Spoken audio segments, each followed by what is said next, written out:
Hello everyone, this is Rishabh and you are watching Company360.in.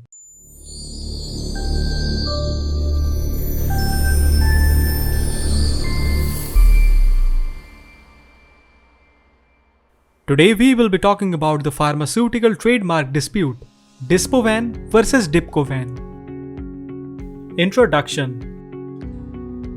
India has a thriving pharmaceutical industry which has grown in leaps and bounds in the last few years. Its importance to the world as a whole cannot be overstated. It is for good reason many people refer to India as the world's pharmacy or consider it to be the world's greatest vaccine producer. The latter has become very evident in the last few months, as the rate of production of COVID-19 vaccines in India has surpassed all global expectations. Leading private sector companies like Serum Institute and Bharat Biotech are now on the tips of everyone's tongues globally. It was in fact recently reported by the Indian Brand Equity Foundation (IBEF) that the Indian pharmaceutical sector supplies over 50% of the global demand for vaccines. It was in fact recently reported by the Indian Brand Equity Foundation (IBEF) that the Indian pharmaceutical sector supplies over 50% of the global demand for vaccines. It has also been forecasted that the Indian pharmaceutical sector would reach a staggering value of around 120 to 130 billion US dollars by 2030.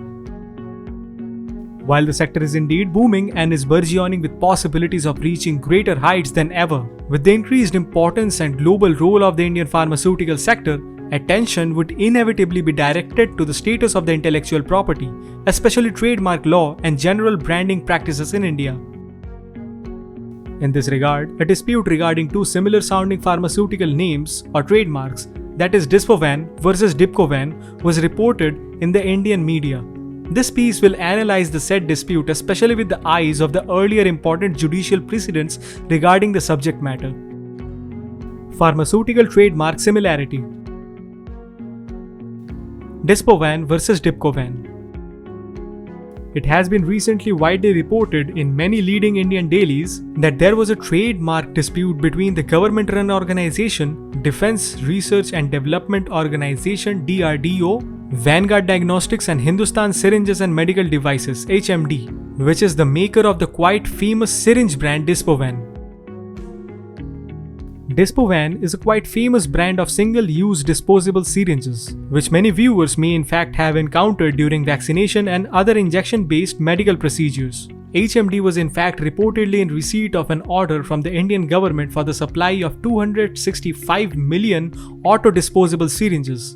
HMD is also the owner of the below trademark registration for the Dispovan mark in India, registration number 456928, with the following trademark image, registration date 15th of July 1986, class 10, and the status is registered and renewed up to 15th of July 2027. Whereas DRDO is India's premier government agency for a wide variety of research and development, including but not limited to for advanced weaponry such as missiles to medical components. It has in fact been actively aiding in the fight against COVID-19 and has reportedly many recent release in anti-COVID drug. DRDO, in collaboration with the indigenous diagnostic company Vanguard Diagnostics, had recently developed and launched a COVID antibody detection kit under the brand name Dispcovan, purportedly with the below packaging. Vanguard Diagnostics has also filed the below application for the aforesaid brand name, application number 4589480, trademark Dispcovan, application date 30th July 2020, class 10, and the status is opposed by HMD.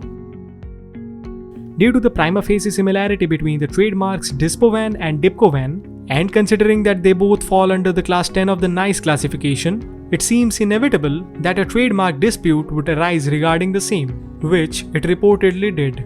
The aforesaid application for Dispcovan was indeed opposed by HMD, wide opposition number 1075355 on November 26, 2020.